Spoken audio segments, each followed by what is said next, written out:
Can I play a game with you? Yeah. Okay. Pop quiz time. I'm going to give you I like quiz. Okay, good. All right. I'm going to give you a few books of the Bible. Okay. You give me kind of a thumbnail profile. That work? Okay. Can I just give you one word? Sure. Give me If a word. it works, okay. Give me a word. You can do that? That's All even right. harder for you. Okay. All right, here we go. You had already mentioned Job. What's a one word? Job, suffering. Key verse, Romans is Job 23, 10 to 12. He knows the way that I take. When he has tried me, I shall come forth as gold. My foot has held its steps. His way have I kept and not declined. Neither have I gone back from the command of his lips. I have esteemed the words of his mouth more than my necessary food. Isn't that a fabulous statement? That's after a guy's I was going to say, coming from lost that hymn. everything. Yeah. Suffering. You don't suffer without wanting to go to Job to see how you go through it. Even though he had lost it all, and even though his dear wife, who had also lost it all, so let's be careful about criticizing Mrs. Job. She too is grieving. Yeah. So why don't you just curse God and die? And he said, you speak as one of the foolish women. Shall we not receive good at the hand of God and also trials? Great question. See, God is not some heavenly bellhop that comes to deliver you good things that make you feel good. You know, today is only good news day. That's stupid. Sure. Let's hit another one. Philippians. Joy. Joy. Yeah. Rejoice in the Lord always. Again, I say rejoice. In fact, he goes right on in chapter 4 to describe how that can happen. And ends it with verse 8. Whatever's true and honest and just and pure and lovely and of good report, think on these things. One of the paraphrases is, set your mind on these things. You know why? Because you'll get joyful. When you focus on those things that are like that, joy comes. Joy would be Philippians. How about Genesis? Beginnings. Okay. Genesis is a place where everything starts. Think about it.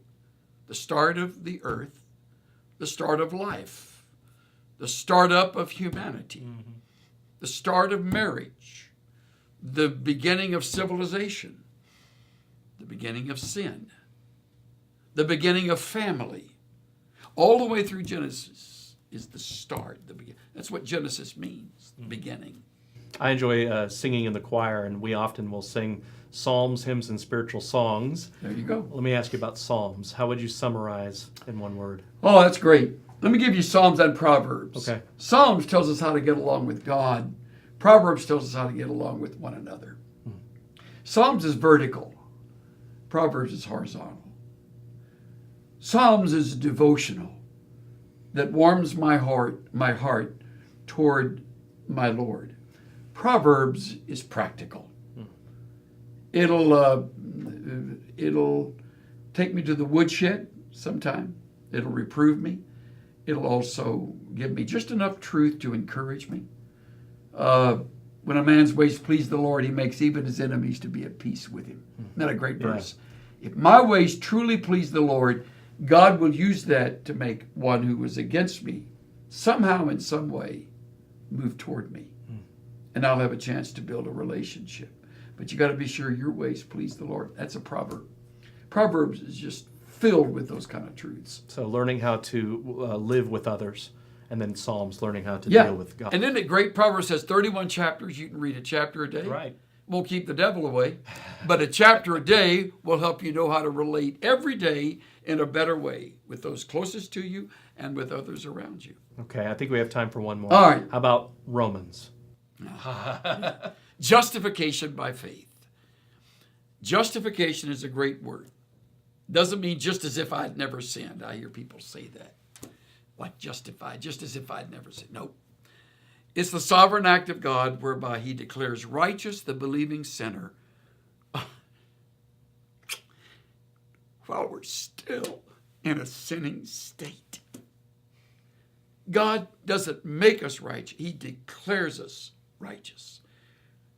We're not made righteous till we die and go to heaven. Then we're made righteous.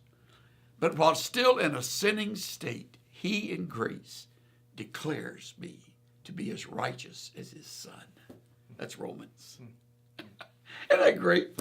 First 5 chapters show the depravity of humanity. 6, 7, and 8 rescue us. 9, 10, and 11 tells you how Israel fits into it.